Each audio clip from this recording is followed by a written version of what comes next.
Last time on Graveyard Carz. So one of the nice things about being in the business where I'm at right now at this time period is so many parts are being made now for these cars that didn't used to be made. One of the most rewarding things is to spend as much time as I did with George putting this car together and know that when the roof comes down, the A-pillar holes line up exactly with the pieces in the roof. When Mark knocks on the window, we found it best to completely ignore him.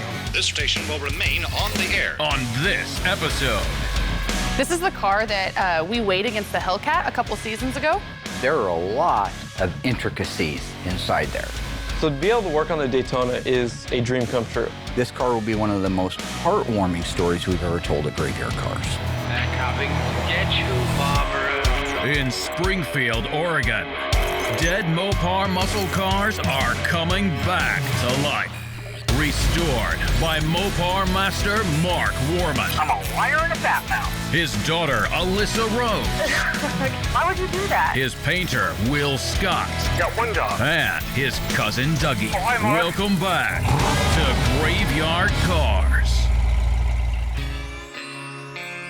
Yes. Yep. XT29L0G. Correct. You do? You did. You have. I'm sorry. Hang on. You had that car in your inventory. So as everyone is well aware, I have been looking for my old original high school Dodge Charger for many years. Since I traded it in the late 70s, I've regretted it ever since. So I have put multiple posts on our Facebook page. I have taken out classified ads. I have given the word to everybody, including the Dodge Charger registry, to please keep an eye out for this car of mine. Recently, I decided that I would just hire a private investigator because I had a lead down in the Texas area, and that's what brings us to where we are today. So the salvage yard in San Antonio, Texas, which was just down the road from where the guy I talked to that had the car lived, did have that car in their inventory in 05. The records have been purged. They don't even have hard files more than 7 years ago. That's all they're required to keep, she was saying. But she says they're pack rats. So she's gonna go out to the old files in the old trailer, storage trailer out there, and look and see if she can find out if they sold it as a complete unit or what happened to it. But that's the closest we've been right there to finding the ice tray, the ice man, the ice pick, ice shavings, ice tropics. I see you, you see me. That's it. I'm on standby. So our 1969 Charger Daytona, if you may remember this vehicle, a few years ago, Tony D'Agostino came out and we debated whether or not that car was nice enough, clean enough, original enough that we wanted to try to talk the owner out of restoring it. The owner sent it to me, wanted it restored, bought the car brand new. The car's been part of his life forever. Got tired of seeing it that way, sent it to us. Well, at the end of that episode, you know that I decided, because the owner has spent so much time with the car in that current condition, yes, we could have done some little minor things to it and lived with it, but we decided that we would restore the car and not try to talk the owner out of it. So that brings us to where we are now. The car was completely disassembled. The body and paint has been done. The drivetrain's completely rebuilt and ready to install, which is where we're at right now. Our Charger Daytona is ready to have a headliner installed. So we're gonna take it to another upholstery shop that I've used for years, Stan's Upholstery. John does a great job. That means that vehicle has to be mobile, has to be under its own rollability. That means that we've got to install the drivetrain in it this morning. We're pretty much set up to lift this off, put it onto the install cart. We have the wheels and the tires mounted up. They're ready to go on. Our goal is to get the drivetrain installed in the car and a steering column so that we can steer it and roll it and move it around and get it over there.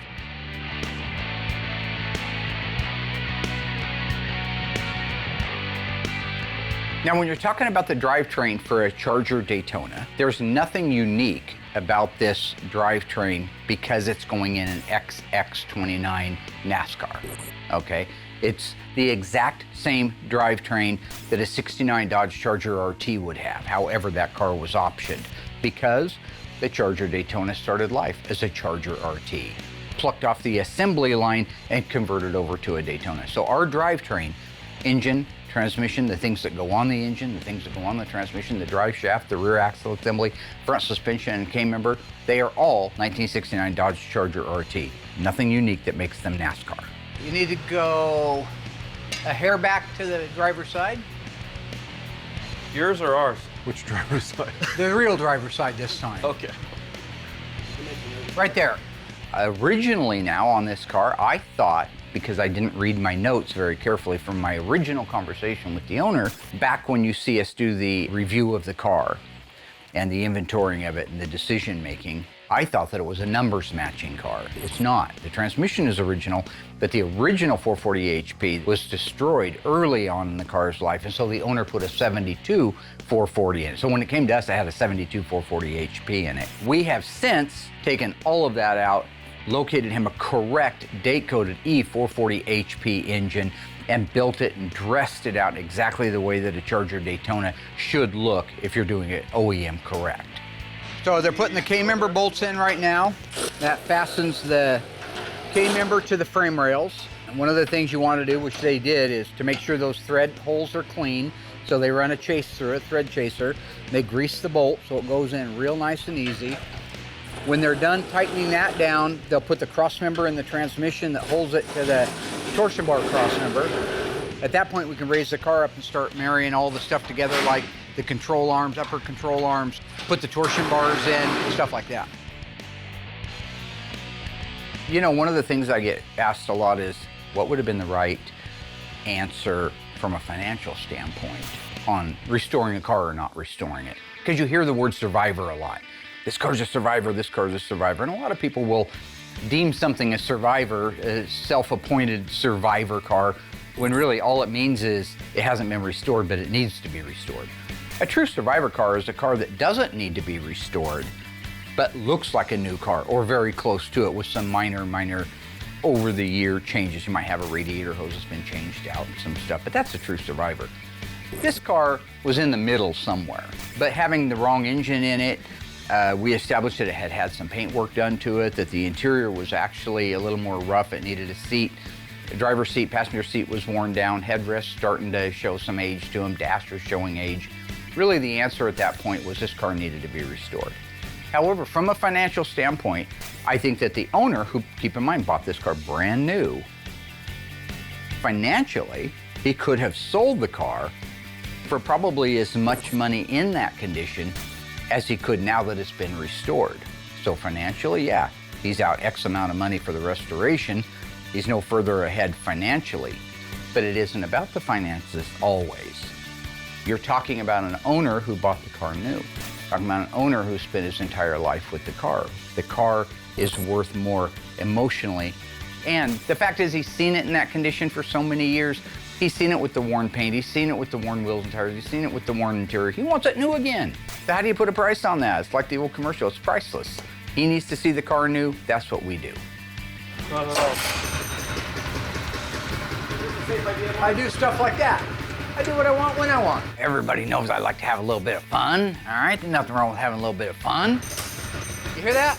I just built this mini bike. You guys keep working.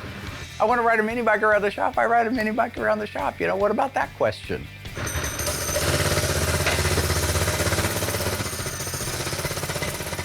For me, the funnest thing I was able to do was talk with the owner a while back and say, what do you want to do on these ridiculous meats that you put on this car?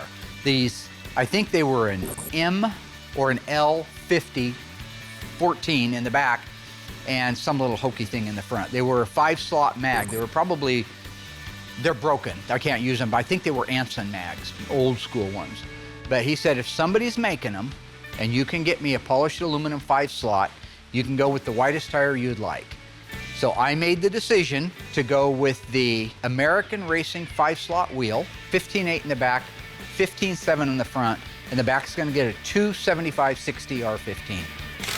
I just wanted to point out how these are my favorite tires right here. Oh yeah. BF Goodrich Radial TA. Yep. My favorite tires. The ones your daddy bought you when you were a kid. Yep. I bought Okay, them. you wanna go pop those out real quick? So the guys did a great job installing the drivetrain. Like I say, we've done quite a few of these, so it's not a big deal. So right now, The car has the drivetrain installed, the wheels and tires are on it. Justin will put the steering column in it just so we can steer it. It needs to steer. It doesn't need to brake, it needs to steer and roll. Because like I said, we have to take it over and replace it with the Super Bee that's at Stan's upholstery right now. So it gets the headliner put in, it comes back over here, and we're ready to do the final assembly.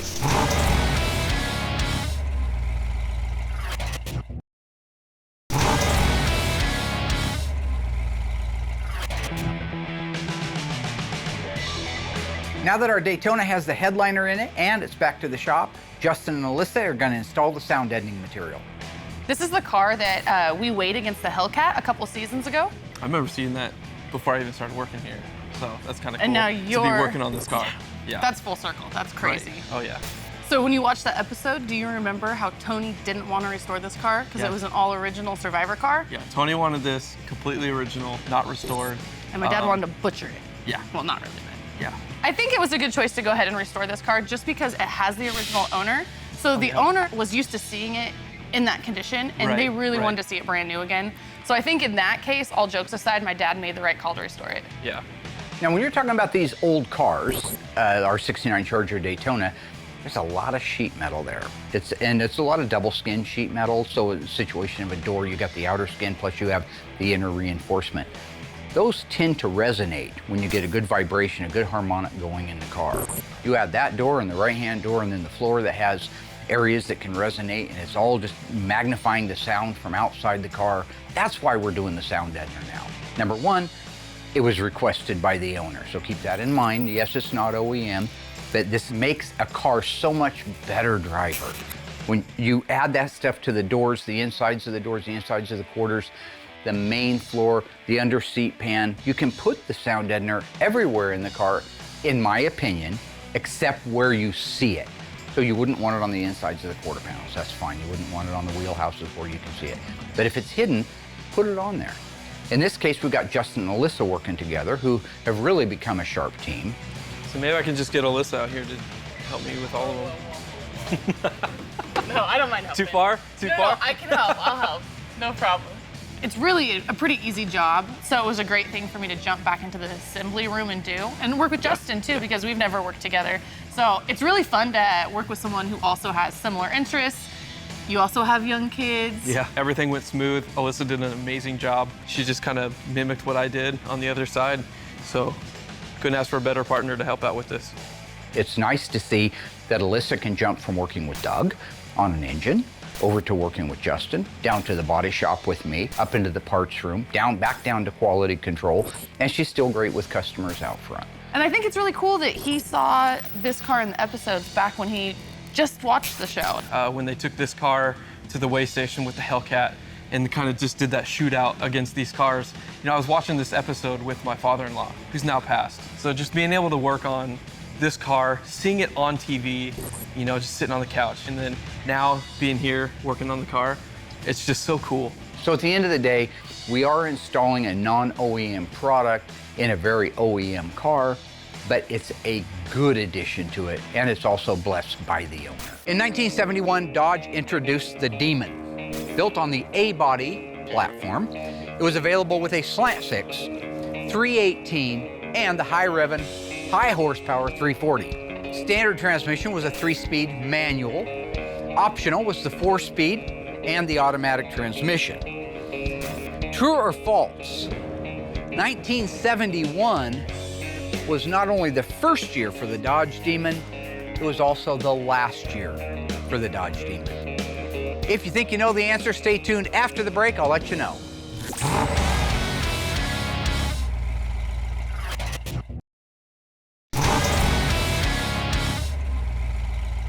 Welcome back, my ghoulish friends. How did we do on that one? We know that the Dodge Demon was introduced in 1971. That was not a lie, that was the truth. True or false, 1971 was also the last year for the Dodge Demon. If you guessed true, you were wrong. Not by a mile, but wrong is wrong. 1972 was the last year for the Dodge Demon. Introduced in 71, went bye-bye at the end of 72. And if you want to talk about the rarest of the A-bodies, 340, 4-speed, one of 2051. What makes it even rarer than that? It's a 346 pack. Wait a minute. Mopar never put a multi-Holley carburetor setup on an A body. No, but Mr. Norm did. We are getting ready to start the disassembly of a 1968 Dodge Dart. This is a very special car, not just because it's 68 Dart. Our A-body fans will love that. But the story behind the car and the uniqueness of the car.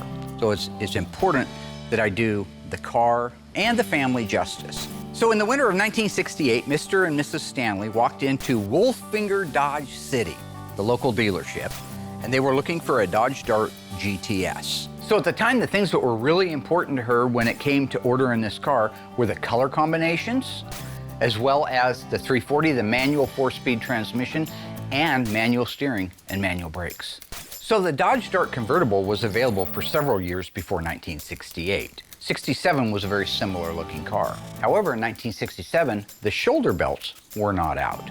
They weren't even offered as an option. So a 67 Dodge Dart Convertible wouldn't have had shoulder belts. They were optional in 1968, but so new and so different that it's a strange shoulder belt. It's about 8 feet long. It goes all the way back to the B-pillar and runs across the shoulder down into the lap. And if you look at this thing, it's an enormously long shoulder belt. But for the Department of Transportation, it worked. Additionally, she wanted headrests because she had read that those were available now. This is the introductory year for them. They became mandatory in mid-year 69, but in 1968, if you wanted headrests, you had to order them. Besides all that, her most important thing was it was a blue car. So she ordered it in blue, with blue interior, a black top, and a white bumblebee stripe. When they walked into the showroom, the car they specifically wanted, with the features they specifically wanted, were not available on any of the cars in there. So typically, even today, a car dealership, they have inventory that they just order that they think is going to sell well. That's a car you say is inventoried on the lot or on the showroom. When it's not available in any of those packages, and it's specific like this one where they want shoulder seat belts, specific colors. They want a 340 with a 4-speed manual steering, manual drum brakes. You have to special order it.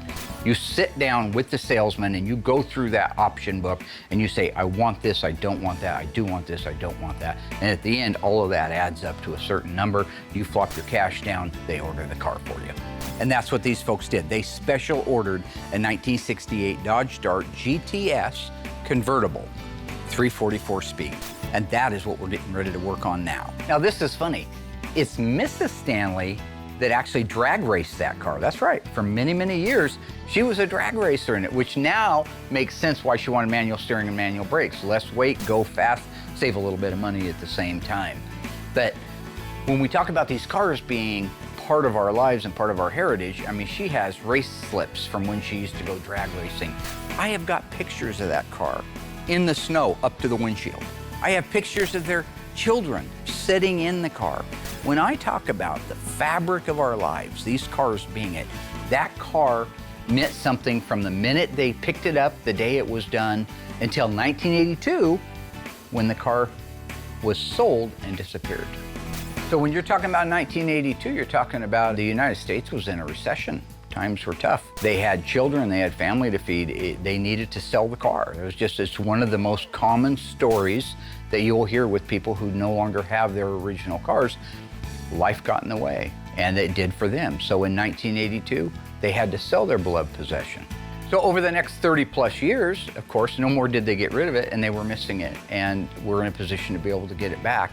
But unfortunately, they only saw the car one time in their little town after that, and they looked really avidly for it too. They'd take out classified ads, they'd talk to everybody, if you ever see this Dart, we're looking for it. But unfortunately, it just seemed to have disappeared off the face of the earth. All right, so you fast forward now to 2017. Mr. and Mrs. Stanley's son, Jack, he's driving along on this country road. He looks up, he sees something kind of catches his attention. And he can see that there's just a ton of woods and debris, but there are some cars up in there. And he takes a minute and his eyes have to focus. It's Mom's 1968 Dodge Dart GTS Convertible. Right there in the woods with trees down around it, brush all over the place, crushed from the trees, spent decades out there, naked in the elements, is the car. The 68 Dodge Dart that they special ordered from Wolffinger Dodge in 1967. It's unbelievable. Here is the car. That's not even what he went up there for. He just thought maybe he'd find, an old Ford truck or something he could make a buck flipping. And there it was.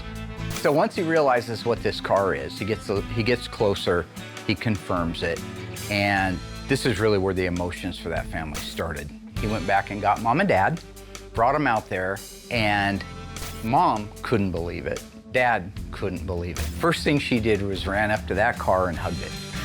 Which I would do too if I found my old Charger. I know it's an inanimate object, but there's a lot of memories in that car. And they pulled all the trees and the limbs and the brush and they dug it out and they loaded it on a car trailer. Next thing you know, it's kind of a complete car setting in their driveway. That's when the real story of the Stanley Dodge Dart begins.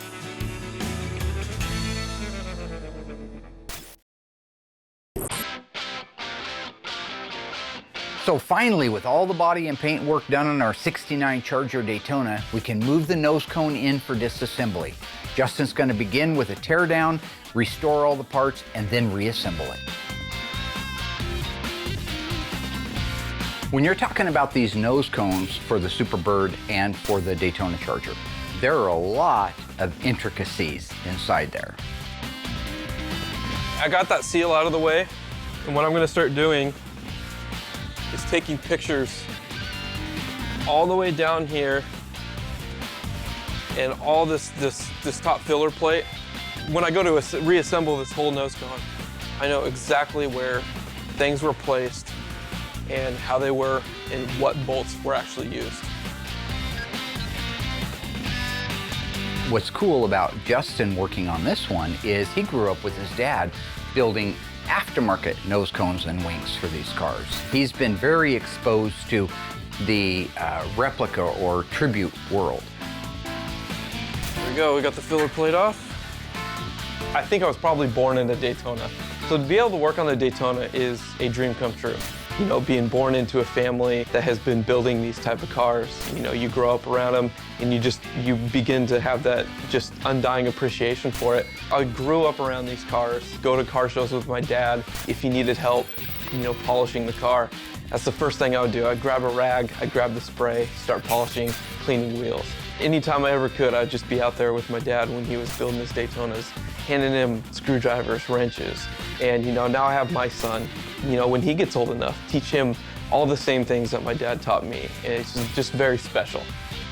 So now when it comes to the disassembly, he can see everything that the factory did. The Z brackets, the running lamps in the front, what they are originally, the wiring harnesses and how they're routed, the bolts, the seals, the rivets that hold the seals in place, the pivot points for the headlight buckets, what the headlight buckets are made out of, the very unique grill insert piece, the lower deflector, the latch tray. This is an awesome opportunity for him to take his time, photograph and inventory everything that's in there so that we can put it back exactly the way the manufacturer did back in the day. In 1968, Mr. and Mrs. Stanley walked into their local Dodge dealer and ordered this car. So the reason we're talking about this car right now is we're about to start the restoration.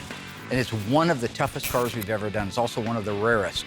So 1968 was the introductory year for the Scat Pack. That was Dodge's way of saying, we're all in on this horsepower thing. We came up with a cool little group called the Scat Pack, and the Dodge Dart was one of those. This was revolutionary. This was saying, we're all in, our hat's in the ring, we are building muscle cars, and if you're part of the Scat Pack, you're cool because you got a fast car.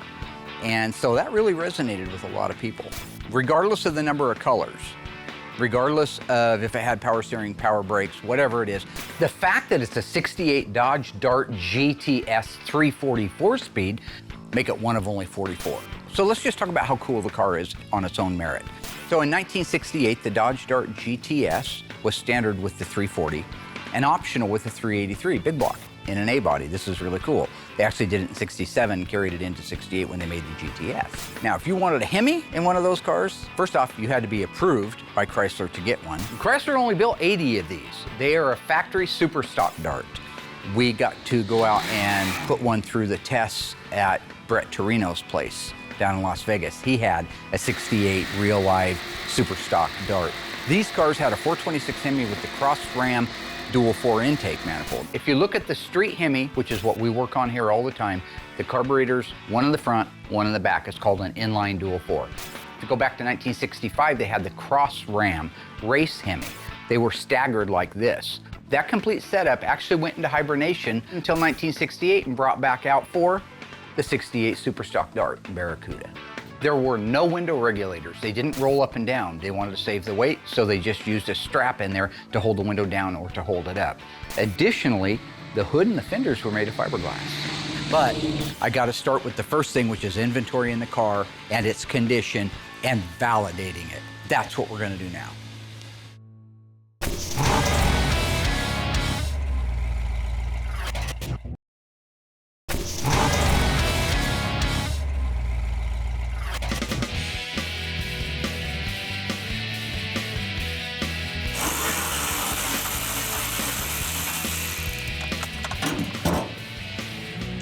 Dodge actually used some of the original components from other cars. The park lamps, they're actually from a 69 Valiant.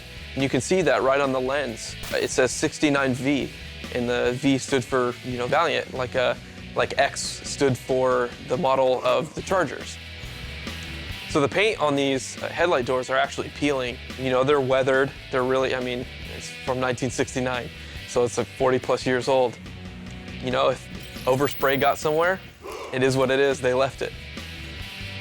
One of the neat things about the Daytona is it is very original. If you look at the, I think it was the left-hand headlight bucket, it still had the part number stamped on the side of it. So we're documenting that so that when it's completely done, we can duplicate that part number.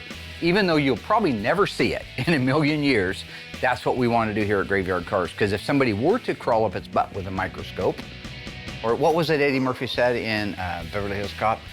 He was pretending he was a federal agent, and he said, I'm gonna get 100 federal agents to come down here and crawl up your ass with a flashlight. Can you say ass? So the disassembly of the nose cone went really smooth. I was able to get everything torn apart, and we're gonna lay everything out just to make sure everything gets labeled right and put back in the correct spot. Axel-Foley. I'm back. Later, he did say Gondar, actually. Eddie Murphy, right? You can base your whole life around Eddie Murphy's little one-liners. So the car's been here for a couple of years. We've inventoried it, filmed it. I've gotten all the backstory and history on it. It's time now to inspect the car, make sure everything is the way it's supposed to be. So the very first thing I'll do is clean off the fender tag, take a look at the codes on it, make sure they match what the owner told me this car had. LS27 is the Dodge Dart Convertible GTS. 52 is the tire size. 3 represents that it's a 4-speed manual transmission. 207 is the scheduled production date, February 7th, 1968. And this is the shipping order number down here. It's this shipping order number that matches the radiator support, or should, and the trunk lip. It does not match the title or the vehicle identification number. Now, in 1968, they did not put the vehicle identification numbers on the fender tag. They used shipping order numbers. In 69, they used vehicle identification numbers, but in 68 and prior, it's shipping order numbers. So here we have Bravo 8 Lima 164917, 164917. So those match. That radiator support started life with that fender tag, and you can tell that it's all blue. This is all factory blue. All this evidence here, this is good stuff. It all supports it as well. So now we have the fender tag, we have the radiator support, and we have the body colors to match. So that's all good stuff. This decal, if I can get the paint off of it in the key area, which is the left upper corner, will tell me a part number. That part number will coincide with the correct decal for the car. So for example, a 1968 340 would have a certain emission decal on it. I'm looking for that number right now. Beautiful, still in good shape under here. Let me get, right there's the number. Let me clean that off the rest of the way. 2899845. That is the part number for an emission label for a 1968 340 4-barrel engine. So remember, Chrysler put 2 hidden body numbers on most of their cars. On the Dodge Dart, as on most of them except for the E-body, they put the last 8 characters of the shipping order number stamped into the trunk lip underneath here, which is where the weather strip goes. So I gotta clean that off. Looks like they've already sanded on this before, and there it is. Bravo 8164917.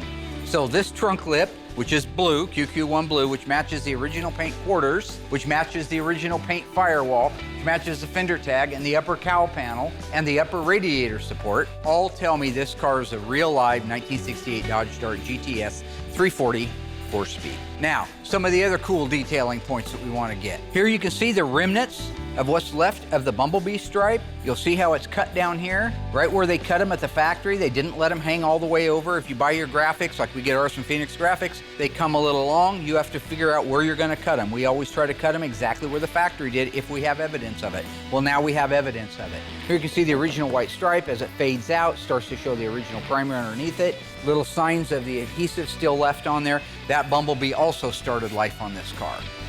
So here you can see the entire trunk floor is completely rotted out. Everything. Go over here, there's nothing left.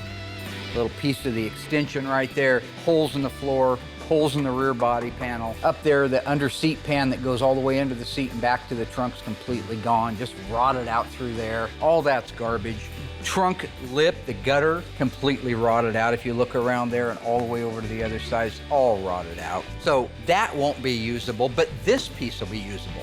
So if we just take this at the spot welds right here, take it loose from the bottom gutter, put a new bottom gutter on this section, we still have a convertible top opening, which they don't make. They don't make the Dutchman panel for a convertible, and they don't make a convertible quarter panel. So in this particular case, we'll save this section and graft it onto the new quarter panels. You look inside the car, it's just a mess. Everything from one end to the other. You start at the under seat pan, the frame rail extension over the inner rocker, rear step wells, the main floor, the tunnel's destroyed. Everything is rotten on this car. But this is a key area that we can save, that we have to save. They don't reproduce it. It's unique to a convertible. We have to save this. The tops of these wheelhouses, we have to save them, and they're in good shape. The rear support bar, beautiful shape. All that can be saved, cleaned up, added pieces to it, and put back in the car as we go together with it. So now you have a dash vehicle identification number, which we have, a fender tag. The fender tag matches the DNA that you're looking at on the car. The radiator support matches, the trunk lip matches. We now have a body numbers matching 68 Dart 344 speed convertible. Done, this car will be one of the most stunning little A-bodies at any show on the planet. But it'll also be one of the most heartwarming stories we've ever told at Graveyard Cars. The 1971 Dodge Demon was certainly a cool car, especially one like this, a 340 and a 4-speed, Hemi orange. I mean, that's just about the neatest A-body made. However, no part of the body of this car was really designed to be just a Dodge Demon. The quarter panels, in fact, the entire body shell back, including the roof, is a Plymouth Duster. The fenders and the hood are off of another car. What car donated its body parts so that this car could become a real live demon? Was it Coronet, Charger, Challenger? Think you know the answer? Stay tuned after the break and we'll find out together.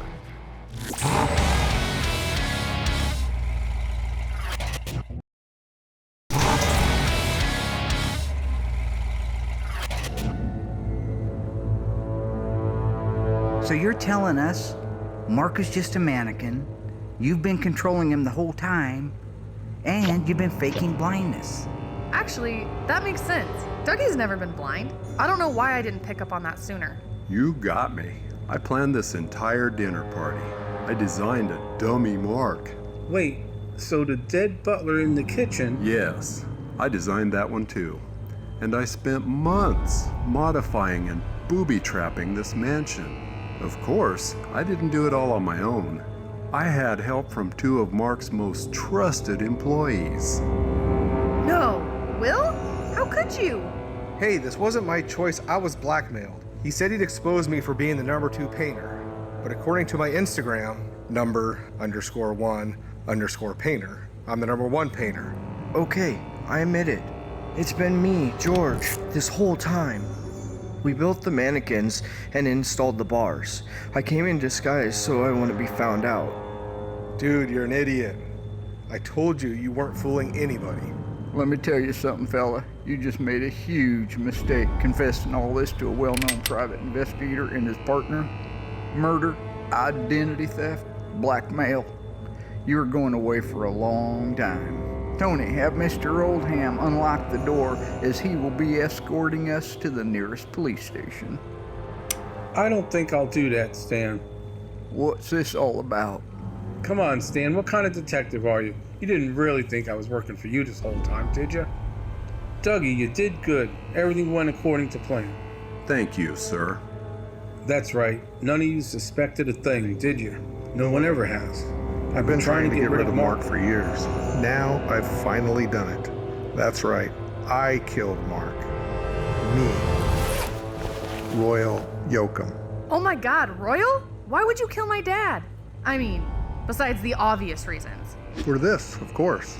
My dad's Mopar award that he was given at SEMA? Why would you even want that? It's a freaking paperweight. Oh, is it?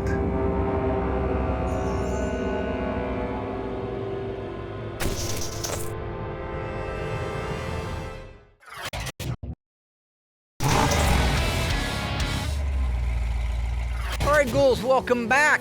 How did we do on that trivia question of the little A-bodies? The fenders and the hood are off of a Dodge product, while the body itself is a Plymouth Duster.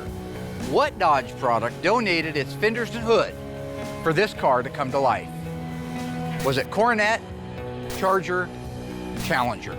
If you guessed Coronet, well, frankly, if you guessed Coronet, Charger, or Challenger, you're wrong all the way around. That is a trick question. It's actually a Dodge Dart, the only other A-body that would be available that would fit on this platform. We have a Plymouth Duster body dressed with Dodge Dart fenders and hood. And grill too, if you want to get technical. Okay, so tomorrow, our 1971 Plymouth Cuda 340 3-speed, one of 13. 8 ever built, leaves to go home finally. Next time you should let me know. You should do your research. Just saying. Our 1971 Inviolate Cuda Convertible 340 3-speed was done last season. Number one, we're in Oregon, so just because a car is done and we can show it inside, you'll notice if you go back to the footage, we weren't out driving it around because it was a monsoon outside. While the rain and the sleet and the hail was going on here in the winter at Graveyard Carz, Alyssa's job is to QC everything. Just because we say it's done on TV doesn't necessarily mean it's ready to be shipped to the customer. Alyssa and I were able to take the car out and go for a really nice road test. Her job has been to make sure that, down to every conceivable detail, that the car is right cosmetically and to the best of her ability, mechanically. Car feels good. Everything feels right about it. I like it. How the brakes feel good? It's a manual clutch? drum brake. They're tough. You really got to press on those things. But you have to road test these cars. They have to be out on the road. You got to go over railroad tracks. You got to go weave in and out of the shoulder to hear squeaks and rattles and bumps. You got to go over speed bumps. You got to hear things. You got to make sure that the car is really ready to hand back to the owner. That's what we're doing now. It's fun for me to be able to drive around with my daughter in a one of 8 car and let her experience some of the things, the feel of a car. She hasn't got to drive a convertible by herself yet. I ain't never gonna die. Well, someday. Yeah, not really. This thing drives nice. Real nice. It sounds like it. Just a little bit of stumbling on the acceleration. I have to set the timing in the secondaries and then it's done. You want me to write that in a note? Yeah, timing and secondaries. My mom taught me how to drive a clutch because she has more patience than my dad. An easy driver. One thing is it's a 3-speed instead of a 4-speed, so it's a lot less shifting. It's a lot easier maintenance. This is a good combination right here. There's nothing wrong with that 3-speed. It was neat that she was able to get in the car and drive it. I felt very comfortable that she knew what she was doing, for the most part. So I just want to be on the record. Your mother taught you to drive a You know stick what shift. Rest my case. Woo! Yeah, woo! Now you know you got to be careful up here. I see what you mean with those brakes. Yeah, they're just manual drum brakes. I'll say it again. MDB, manual drum brake. MDB, manual drum brake. Now what you gonna do here? I don't know. Oh no. Should I go in a circle? The car drove phenomenally. all of the QC work that Alyssa made sure everybody dotted their I's and crossed their T's really paid off in that road test. It's important that if you turn the left turn signal on, that it works and then it cancels. That's a simple little thing. Make sure that the radio works, not just inside the building, but outside the building. Make sure that all of the lights work, all of the systems work in the car. Do all the gauges work? Does the speedometer jump when you're going down the road because the cable needs to be lubricated or it's old and worn? Those are all the reasons for the road test. And this car passed every single benchmark for quality, every single one, without hesitation. This car is ready to be delivered to the owner.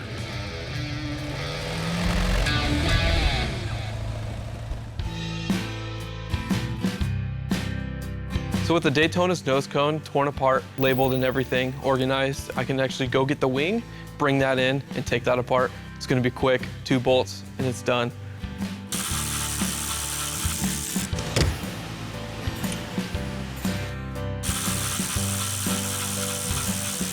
So years ago, when we were doing Tom Partridge's Charger Daytona, the red one with the white wing, I learned quite a bit about the functionality of it. Number one, growing up, because I didn't know, I thought that the Superbird and the Daytona used the same wing. They look very similar, but if you actually back them up next to each other and look at them, there's a considerable difference between the two.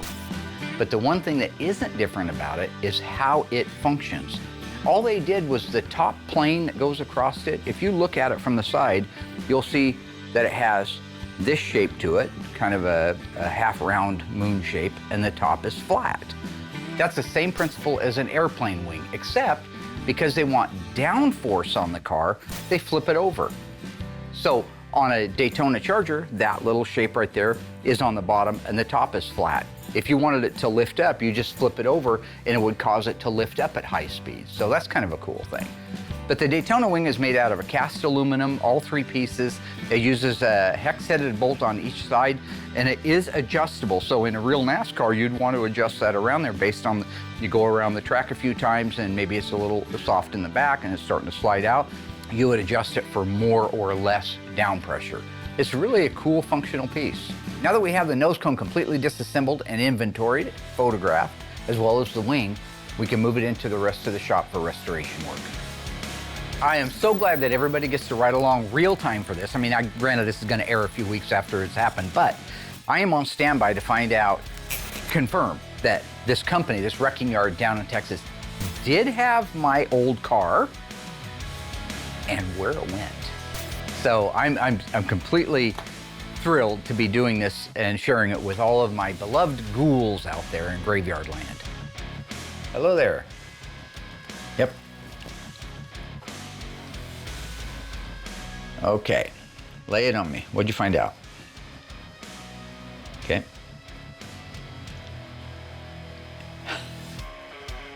That's amazing, because I keep all my files too. I still have detail invoices from 1985 when I started my business.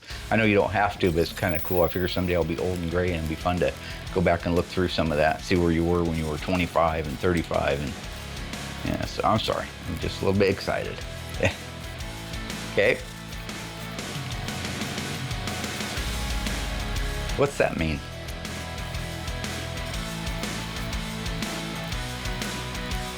What is that?